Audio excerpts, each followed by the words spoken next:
Hello guys, welcome back to my YouTube channel Civil Services and Aspiration.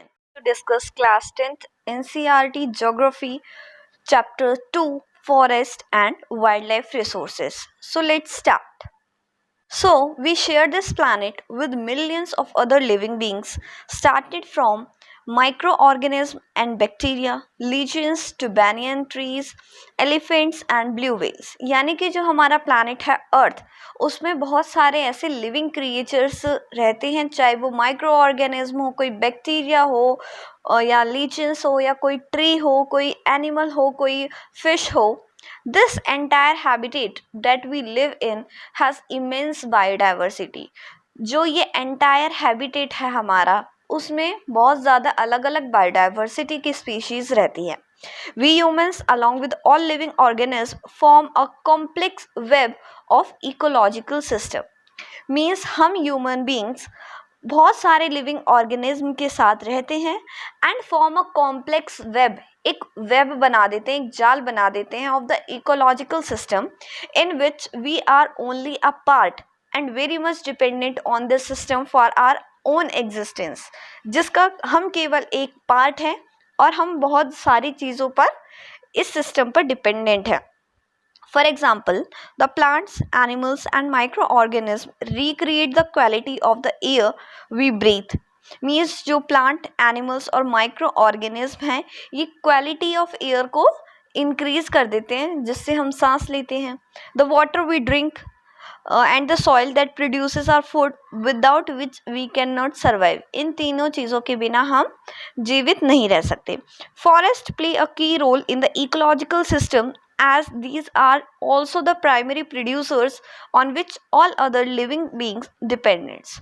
और जो forest है वो बहुत ही इंपॉर्टेंट रोल प्ले करता है इकोलॉजिकल सिस्टम में, हमारी इकोलॉजिकल बायोडाइवर्सिटी में, because there are also primary producers on which various living beings are dependent. So what is biodiversity or biological diversity? So it is immensely rich in wildlife and cultivated species, diverse in form and function but closely integrated in a system through multiple network of interdependency.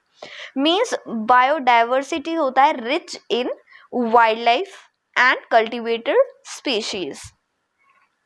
Moving forward, let's discuss the flora and fauna in India. So if you look around, you will be able to find that there are some animals and plants which are unique in your area. In fact, India is one of the world's richest country in terms of its vast array of biological diversity. अगर हम India की अपनी country की बात करें तो ये world में रिचेस्ट कंट्री है in terms of the flora and fauna, means the biological diversity. This is possibly twice or thrice the number yet to be discovered. You have already studied in detail about the extent and variety of forest and wildlife resources in India. तो आपने पहले भी पढ़ चुके होंगे forest और wild life resources के बारे में ऑफ इंडिया, एंड अगर आपने नहीं पढ़ा तो you can also go visit to the channels playlist and see the NCERT Geography class 9th and 10th books. So you may have realized the importance of these resources in our daily life, और आपने इन resources का daily life में importance समझा होगा. These diverse flora and fauna are so well integrated in our daily life that we take these for granted. और ये इतने ज़्यादा डाइवर्स हैं, इतने ज़्यादा इंटीग्रेटेड हैं हमारी डेली लाइफ में कि हम इन्हें सोचते हैं these are just for granted. But lately they are under great stress, many due to insensitivity to our environment. लेकिन जैसे ही धीरे धीरे हम और आगे इनके बारे में ज़्यादा सोचते हैं, इनके बारे में पढ़ते हैं, तो हमें पता चलता है कि these are in great stress. Some estimates suggest that at least 10% of India's recorded wild flora and 20% of its mammals are on threatened list. Means 10% तो flora plant species और 20% animal species threatened list में है. Many of these would now be categorized as critical, और इनमें से कुछ तो critical हो चुकी है, that is on the verge of extinction, और कुछ तो extinct ही हो चुकी हैं, जैसे कि चीता, pink-headed duck, mountain quail, forest spotted owlet, and plants like maduka, Insignis, which is a variety of mahua, and Hubardia hepatinurun means a species of grass. In fact, no one can say how many species have already been lost. और ये कोई नहीं कह सकता कि हमने कितने सारी species को खो चुके हैं हम. Today, we only talk of the larger and more visible animal and plants that have become extinct. What about the smaller animals like insect and plants? हम बड़े बड़े animals और plants को तो देख लेते हैं कि वो extinct होते जा रहे हैं, लेकिन उनका क्या जो small creatures हैं. So here is the topic vanishing forest. The dimension of deforestation in India are staggering. जो deforestation है वो बहुत ही ज़्यादा increase होता जा रहा है. Forest and tree cover in the country is estimated at 79.42 million hectare. जो forest cover है, tree cover है country का, वो सिर्फ 79.42 million hectare है, जो कि which is 24.16% of the total geographical area, which is only means हमारी total geographical area है 3.24 स्क्वायर किलोमीटर, जिसमें से सिर्फ 24% हमारा फॉरेस्ट कवर्ड है. According to the State of Forest Report 2015, the dense forest cover has increased by 3,775 square kilometers since 2013. However, this apparent increase in the forest cover is due to the conservation measures, management, interventions, and plantation, etc. by different agencies. So 2015 तक increase हुआ है after 2013, and this is only because of the conservation measures taken by the government and various agencies. So let us now understand the different categories of existing plants and animal species based on International Union for Conservation of Natural and for the Conservation of Nature and Natural Resources means IUCN. तो categories क्या है? First है normal species. The species उस population level are consider to be normal means जो normal position पर है for their survival such as cattle, sal, pine, rodents etcetera. Second category is endangered species. So these are the species which are in danger of extinction. यानी कि जो अभी danger में आ चुकी हैं कि वो extinct हो सकती है. The survival of such species is difficult if the negative factor have led to a decline in their population continue to operate. और इनके लिए difficulty हो सकती है अगर आगे कोई भी negative factor इनके सामने आता है इनकी population के लिए. The example of such species are जैसे कि black buck, crocodile, Indian wild ass, Indian wild ass, Indian rhino, lion-tailed macaque, and sangai, etc. are to be endangered. Next category is vulnerable species. These are the species whose population has declined to level from where it is likely to move into the endangered category. यानी कि endangered category से भी और ज़्यादा नीचे की तरफ चली गई हैं. And in the future, if the negative factor continue to operate, या और भी ज़्यादा ख़त्म हो सकती है. The example of such species are blue sheep, Asiatic elephant, Gangetic dolphin, etc. Next is rare species. Species with small population, जिनकी population बहुत कम है, may move into endangered or vulnerable category if the negative factor affecting them continue to operate. अगर इनको भी negative factor affect करता है तो ये भी endangered और vulnerable category में जा सकती है. The examples are Himalayan brown bear, wild Asiatic buffalo, desert fox, and hornbill. Next is endemic species. So these are the species which are found in only particular means किसी state में या किसी region में ही मिलती है, usually isolated by natural or geographical barriers. Example of such species are Andaman teal, Nicobar pigeon, Andaman wild pig, Mithun in Arunachal Pradesh. And another is extinct species, and these are the species which are not found after searches of known or likely areas where they may occur.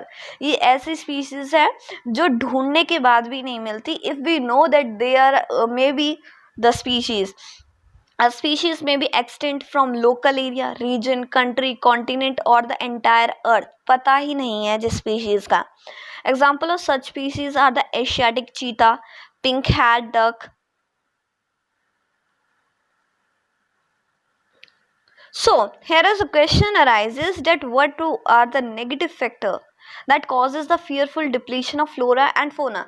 हमने ये तो कह दिया कि negative factors पढ़े तो इनकी population पर अफेक्ट पड़ेगा, लेकिन ये नेगेटिव फैक्टर है कौन से? So if you look around, you will be able to find out how we have transformed nature into a resource obtaining directly and indirectly from forest and wildlife. अगर आप अपने आसपास देखोगे तो आप पाओगे कि कितनी ज़्यादा चेंजेस हुई है। हम हर चीज़ को रिसोर्स बनाने में लगे हुए हैं, चाहे डायरेक्टली या इनडायरेक्टली, जिसकी वजह से फॉरेस्ट और वाइल्ड लाइफ को नुकसान होता है। Wood, barks, leave, rubber, medicine, dye, food, fuel, fodder, manure, etcetera. So it is we ourselves who have depleted our forest. वो हम खुद ही हैं जिन्होंने हम अपने फॉरेस्ट को, अपनी वाइल्ड लाइफ को डिप्लीट किया है. The greatest damage inflicted on Indian forest was during the colonial period due to the expansion of railways, agriculture, commercial and scientific forestry and mining activities. सबसे ज़्यादा डैमेज तब हुआ था जब हमारे कंट्री पे दूसरी कंट्रीज़ ने कॉलोनी बना ली थी हमारे इंडिया को, क्योंकि उन्होंने कंस्ट्रक्शन किया, रेलवेज का, एग्रीकल्चर एक्सपेंड किया, कमर्शियल एंड साइंटिफिक फॉरेस्ट्री बनाई, माइनिंग एक्टिविटीज स्टार्ट कर दी for their own revenue. Even after independence, agriculture expansion continued to be one of the major cause of depletion of forest resources. और after independence भी, स्वतंत्रता के बाद भी agricultural expansion बहुत ज़्यादा होने लगा था. Between 1951 and 1980, according to the forest survey of India, over 26,200 square kilometer of forest area was converted into agricultural land all over India. 1951 से 80 तक over 26,200 स्क्वायर किलोमीटर जो फॉरेस्ट का एरिया था वो एग्रीकल्चर लैंड में कन्वर्ट कर दिया गया था. Substantial part of the tribal belt, especially in the northeastern and central India, have been deforested or degraded by the shifting cultivation or झूम, a type of slash and burn agriculture. जो northern part है और central part है वहाँ पे deforestation किया गया, degradation किया गया for the shifting cultivation which is a type of slash and burn agriculture. Moving forward, large-scale development projects have also contributed significantly to the loss of forest. Means large scale जो development projects बनाए गए उनकी वजह से भी बहुत ज़्यादा loss हुआ फॉरेस्ट को. Since 1951, over 5,000 square kilometre of the forest was cleared for river valley project. 1951 के बाद से 5,000 स्क्वायर किलोमीटर का जो फॉरेस्ट एरिया था वो रिवर वैली प्रोजेक्ट्स के लिए क्लियर कर दिया गया था. Clearing of forest is still continuing और आज भी फॉरेस्ट को क्लियर किया जा रहा है for the projects like Narmada Sagar project which is in Madhya Pradesh and which would inundate 40,000 hectares of forest. यानी कि 40,000 area of the forest land is required to make this project. Mining is another important factor behind deforestation. और deforestation में mining का भी बहुत important factor है. The Buksa Tiger Reserve in West Bengal is seriously threatened by the ongoing dolomite mining.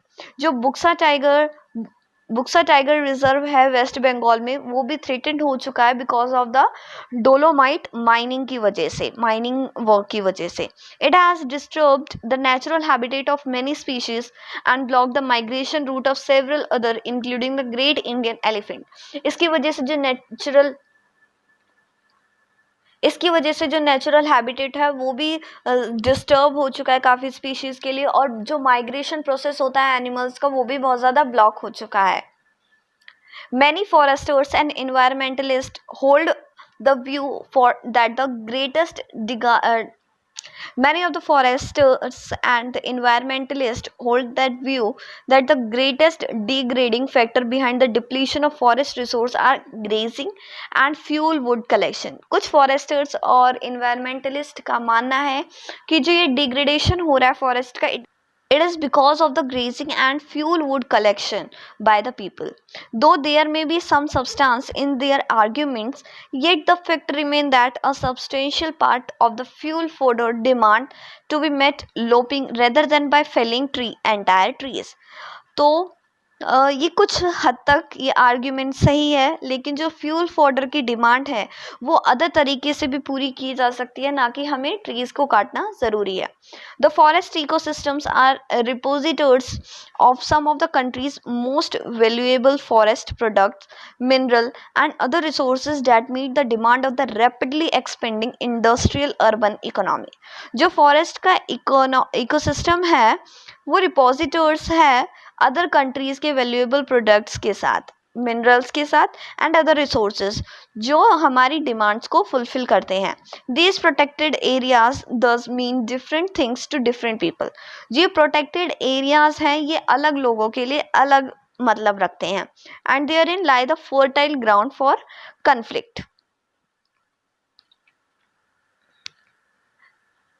Habitat destruction, hunting, poaching, overexploitation, environmental pollution, poisoning, and forest fire are the factors which have led to the decline in India's biodiversity. India की biodiversity decline होने में destruction का, hunting, poaching, over exploitation, pollution, poisoning और forest fire are the major factors.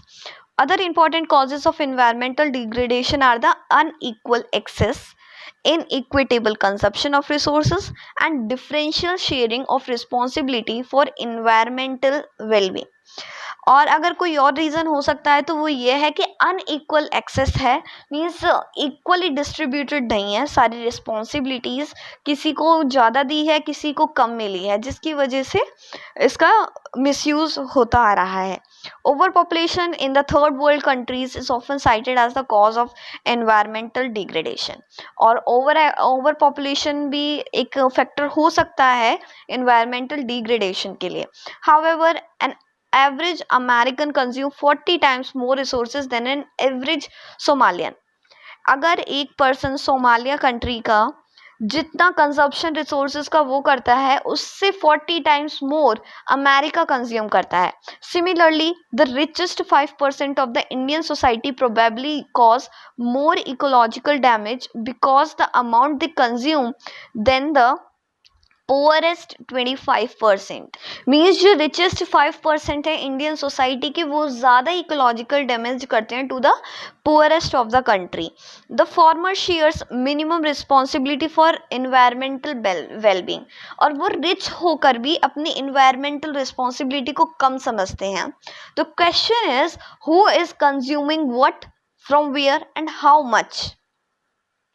So here is a do you know fact that do you know that over half of the India's natural forests are gone.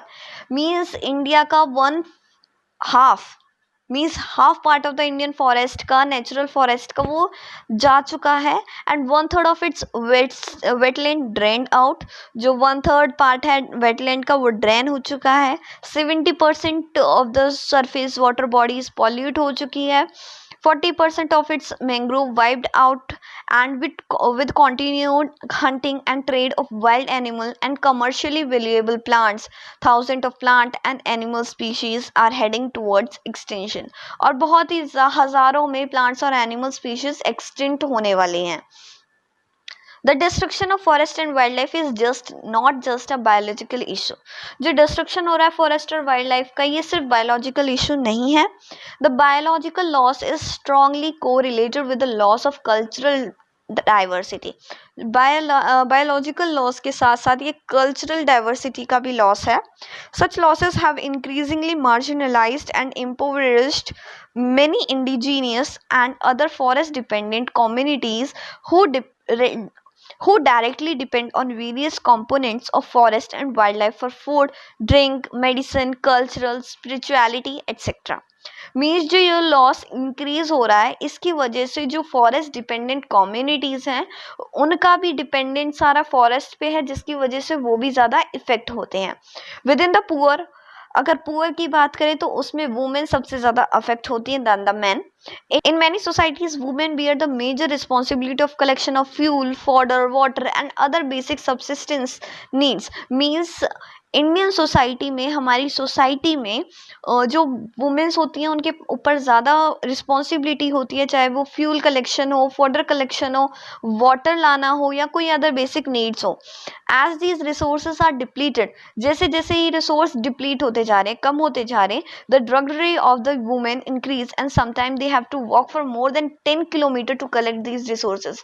और इन resources को collect करने के लिए उन्हें 10 kilometre से भी ज़्यादा दूर जाना पड़ता है कई बार।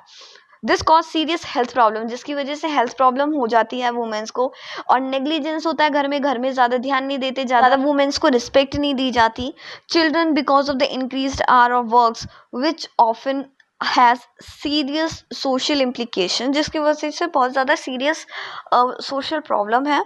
The indirect impact of degradation such as severe drought, और ये तो हो गया डायरेक्टली जो अफेक्ट किया, इम्पैक्ट किया डिग्रेडेशन का। अब जो इनडायरेक्टली जो अफेक्ट करता है वो होता है ड्रॉट या फिर डिफॉरेस्टेशन इंड्यूस्ड फ्लड, फ्लड आ जाती है, ड्रॉट हो जाता है। Also hit the poor the hardest, और ये पुअर को सबसे ज़्यादा हिट करता है। Poverty in these cases is a direct outcome of environmental destruction. Therefore, forest and wildlife are vital to the quality of life. इसीलिए जो forest है और wildlife है वो हमारी life में बहुत ज़रूरी है।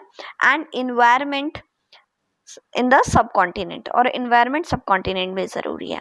It is imperative to adapt sound forest and wildlife conservation strategies. इसलिए ज़रूरी है कि हम wildlife conservation और forest conservation की कुछ strategies अपनाएं। So the next topic is conservation of forest and wildlife in India. अब हम इंडिया में conservation कैसे कर सकते हैं forest and wildlife का। Conservation is the background of rapid decline in wildlife population and forestry has become essential. जो हमारी वाइल्ड पॉपुलेशन और फॉरेस्ट डिक्लाइन हो रहे हैं उसमें कंजर्वेशन का बहुत ही इंपॉर्टेंट रोल है। But why do we need to conserve our forest and wildlife, कि हमें ज़रूरत क्या है कंजर्व करने के लिए। So the conservation preserve the ecological diversity and our life support system. जो कंजर्वेशन होता है वो हमारी इकोलॉजिकल डाइवर्सिटी को प्रिजर्व करके रखता है और हमारे लाइफ सिस्टम को सपोर्ट करता है, such as water, air and soil. It also preserves the genetic diversity of plant and animal species for their better growth and breeding. जो कंजर्वेशन है वो जेनेटिक डाइवर्सिटी को भी प्रिजर्व करता है प्लांट्स और एनिमल्स की। For example in agriculture we are still dependent on traditional crop varieties, जैसे कि हम एग्रीकल्चर में अभी भी डिपेंडेंट है ट्रेडिशनल एक्टिविटीज़ पे, ट्रेडिशनल वेराइटीज़ पे। Fisheries too are heavily dependent on the maintenance of aquatic biodiversity, और जो फिशरीज हैं वो भी डिपेंडेंट है एक्वेटिक बायोडाइवर्सिटी पे। So in the 1960 and 1970s conservationist demanded a national wild life protection programme. 1960 और 70s के टाइम में जो कंजर्वेशनिस्ट थे, यानी कि जो कंजर्व करते हैं, ऐसी ऑर्गेनाइजेशन उन्होंने डिमांड की थी कि उन्हें national wild life protection program चाहिए। तो इसलिए the wild life protection the Indian wildlife तो इसलिए the Indian wildlife act was implemented in 1972। इसलिए 1972 में wild life protection act implement किया था with various provisions for protecting habitats को प्रोटेक्ट करने के लिए। And all India list of protected species was also published. इसके साथ ही एक प्रोटेक्टेड स्पीशीज की लिस्ट भी पब्लिश की गई थी। The thrust of the program was toward protecting and remaining population और सर्टेन एंडेंजर्ड स्पीशीज पर banning hunting, giving legal protection to their habitat and restricted trade in wildlife. Means जो बची हुई species थी, जो एंडेंजर्ड होने वाली थी, उन स्पीशीज को बचाने के लिए हंटिंग बैन की गई, लीगल प्रोटेक्शन दी गई और वाइल्ड लाइफ ट्रेड पर रेस्ट्रिक्शन लगा दिया गया। Subsequently the central and many state government established national parks and wild life sanctuary about which you have already studied. तो आपने पहले ही पढ़ लिया होगा वाइल्ड लाइफ सेंचुरीज और नेशनल पार्क्स के बारे में, जो सेंट्रल एंड स्टेट गवर्नमेंट ने एस्टैब्लिश किया था for their preservation. The central government also announce several project. जो सेंट्रल गवर्नमेंट ने उसने बहुत सारे प्रोजेक्ट भी अनाउंस किए हैं प्रोटेक्ट करने के लिए specific animals which are gravely threatened. कुछ स्पीशीज के लिए ही केवल जो थ्रेटेंड है, such as tiger, one horned rhinoceros, Kashmir stag, hangul, and the three types of crocodile: freshwater crocodile, saltwater crocodile, and the gharia, the Asiatic lion, and other. Most recently, Indian elephant, black bug, the Indian great bustard, and the snow leopard, etc. have been given full or partial legal protection. इनको किसी को full protection दी गई है, किसी को partial legal protection दी गई है against hunting and trade throughout the India. Means hunting और trade पे ban लगा दिया गया था.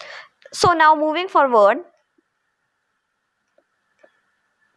the conservation projects are now focusing on biodiversity rather than on few of its component. जो conservation projects हैं वो सिर्फ biodiversity पे focus नहीं करते बल्कि जो उसके और components हैं उस पर भी focus करते हैं. There is now a more intensive search for different conservation measures. और आज बहुत ज़्यादा intensive research की जा रही है कि और measures क्या क्या हो सकते हैं conserve करने के लिए. Increasingly, even insects beginning to find a place in conservation planning. और तो और प्लानिंग कंजर्वेशन प्लानिंग में इंसेक्ट्स को भी इंक्लूड किया जा रहा है कि इंसेक्ट्स की भी कंजर्वेशन की जाए. In the notification under wild life act 1980 and 86, several hundred butterflies, moths, beetles and one dragonfly have been added to the list of protected species. तो जो 1980 और 86 की रिपोर्ट आई थी उसमें बहुत सारी स्पीशीज को, बटरफ्लाई की, बीटल्स की, मीन्स इंसेक्ट्स की स्पीशीज को ऐड किया गया था in the protected list. In 1991 for the first time plants were also added to this list. और 1991 के बाद से फर्स्ट टाइम प्लांट्स की स्पीशीज को भी इस लिस्ट में ऐड कर दिया गया था with the starting 6 species. Now let's see types and distribution of forest and wildlife resources. Even if we want to conserve our vast forest and wildlife resources, it is rather difficult to manage, control and regulate them. अगर हम अपने forest और wild life resources को conserve करना चाहते हैं तो वो बहुत ही मुश्किल है उन्हें मैनेज करना, कंट्रोल करना और रेगुलेट करना. In India, much of its forest and wildlife resources are either owned and managed by the government. India में ज़्यादातर फॉरेस्ट या तो ओन्ड है, मीन्स प्राइवेट है, या फिर गवर्नमेंट के अंडर है थ्रू द फॉरेस्ट डिपार्टमेंट और अदर गवर्नमेंट डिपार्टमेंट्स के. So they are classified under the following categories. So let's see the categories of forest. First is reserve forest. So more than half of the total land has been declared reserve forest. जो half of the total forest land है उसे reserve forest declare किया गया है. Reserve forest are regarded as the most valuable as far as the conservation of forest and wildlife resources are concerned. जितना ज़रूरी forest और wild life resource का conservation है उतनी ही ज़रूरी रिजर्व फॉरेस्ट है. Second is protected forest. So almost 1/3 of the total forest area is protected forest. Means half of the forest area reserve forest है, 1/3 area protected forest है as declared by the forest department. This forest land are protected from any further depletion. In forest land को protect किया जाता है कि और ज़्यादा depletion ना हो. And third is unclassed forest. These are other forest and wastelands belonging to both government and private individual and communities. ये वो forest होते हैं जो private और government and communities means ये वो फॉरेस्ट होते हैं जो बोथ गवर्नमेंट और प्राइवेट इंडिविजुअल्स के कंट्रोल में होते हैं. Reserve and protected forest are also referred to as permanent forest estates maintained for the purpose of producing timber and other forest produce for protective reasons. जो reserve और protected forest हैं उन्हें permanent forest state कहा जाता है and these are maintained for the purpose of producing timber and forest produce for the protective reasons. Madhya Pradesh has the largest area under permanent forest. जो मध्य प्रदेश का area है वो सबसे ज़्यादा परमानेंट फॉरेस्ट के अंडर है which is 75% of the total forest area. Jammu and Kashmir, Andhra Pradesh, Uttarakhand, Kerala, Tamil Nadu, West Bengal, Maharashtra have large percentage of reserve forest in its total forest. Total forest में से काफ़ी सारा फॉरेस्ट एरिया जम्मू कश्मीर, आंध्र प्रदेश, उत्तराखंड, केरला, तमिलनाडु इन स्टेट्स में है. Whereas Bihar, Haryana, Punjab, Himachal Pradesh, Odisha and Rajasthan have a bulk of it under protected forest. और जो ये स्टेट्स हैं ये अंडर प्रोटेक्टेड फॉरेस्ट के आते हैं. All the northeastern states and part of Gujarat have very high percentage of their forest as unclassed forest managed by local communities. और जो गुजरात और नॉर्थ ईस्टर्न स्टेट्स हैं उनमें ज़्यादातर हिस्सा अनक्लास्ड फॉरेस्ट का है जो किसी लोकल कम्युनिटीज़ के बाद जो लोकल कम्युनिटीज़ के द्वारा मैनेज की जाती है. So community and conservation. Conservation strategies are not new to in our country. में से कोई नई बात नहीं है conservation करना. We often ignore that in India forests are also home to some of the traditional communities. हम ये चीज़ भूल जाते हैं कि जो forest हैं वो भी कुछ communities का home है, घर है. In some areas of India, local communities are struggling to conserve these habitat. कुछ एरिया में जो ये लोकल कम्युनिटीज़ हैं ये कंजर्व करना चाहती हैं अपने हैबिटेट को along with the government official government के साथ. Recognising that this will secure their own long term livelihood because this is the only way for their long term livelihood. In Sariska Tiger Reserve, Rajasthan, villagers have fought against mining by citing the Wildlife Protection Act.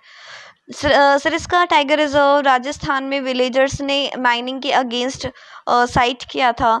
In many areas villagers themselves are protecting habitat and explicitly rejecting government involvement. The inhabitants of the 5 villages in Alwar district of Rajasthan have declared 1200 hectares of forest as the Bhairodev Dakav Sanctuary, declaring their own set of rules and regulation which do not allow hunting and protecting the wildlife against any outside encroachments. Means Alwar district Rajasthan में 5 village ऐसे हैं जिन्होंने 1200 hectares को अपने under लिया हुआ है और वो उसका प्रोटेक्शन करते हैं. Moving forward, the famous Chipko movement in the Himalayas has not only successfully resisted deforestation in several areas but also have shown that community afforestation with indigenous species can be enormously successful. जो famous Chipko movement है आप सबने उसके बारे में सुना होगा जो हिमाचल प्रदेश में हुआ था. उसने ना केवल डिफॉरेस्टेशन को रोक दिया बल्कि एफॉरेस्टेशन को प्रोत्साहित किया और जो कम्युनिटीज़ हैं उनने मिलकर स्पीशीज़ को प्रिजर्व किया. Attempts to revive the traditional conservation method or developing new method of ecological farming are now widespread. और आजकल जो वेरियस डेवलपिंग मेथड्स हैं इकोलॉजिकल फार्मिंग के वो डेवलप हो रहे हैं. Farming and citizens group like the bees बचाओ आंदोलन इन Tehri and Navdanya have shown that adequate level of diversified crop production without the use of synthetic chemical are possible and economically viable. उनका मानना है कुछ ग्रुप्स का कि बिना हम केमिकल प्रोडक्शन के भी अच्छा प्रोडक्शन उनका मानना है कि बिना केमिकल प्रोडक्ट यूज किए हम अच्छा प्रोडक्शन कर सकते हैं by using the synthetic chemicals by using natural products. In India, Joint Forest Management (JFM) program furnish a good example for involving local communities in the management and restoration of degraded forest.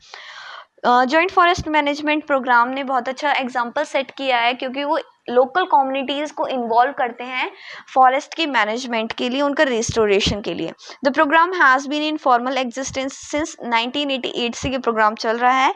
When the state of Odisha pass the first resolution for the joint forest management, जब उन्होंने उड़ीसा में first resolution pass हुआ था. JFM depends on the formation of local village institution. ये एक formation करते हैं एक लोकल इंस्टीट्यूशन का जो अंडरटेक करता है प्रोटेक्शन एक्टिविटीज़ को mostly on degraded forest land managed by the forest department, जो फॉरेस्ट डिपार्टमेंट के अंडर होती है उन लैंड को. In return the member of this community are entitled to immediately benefits. साथ ही साथ उन कम्युनिटीज़ को बेनिफिट्स भी दिया जाता है like non timber forest produce and share in the timber harvested by successful protection.